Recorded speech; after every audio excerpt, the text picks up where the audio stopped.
YouTubers, coming at you with the beast again. It's my 6.5 Suburban. Gonna fire up cold right now.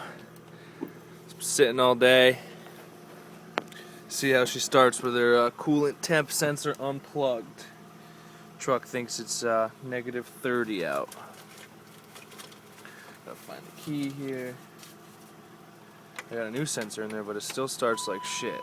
Let's see how this goes.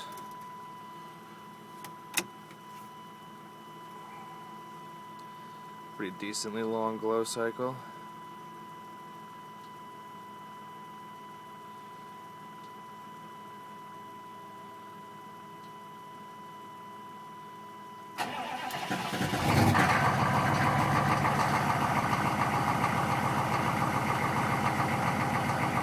Starts up pretty good. It's high idle because it's cold. I don't know. My sensor sucks balls. We'll see. Peace.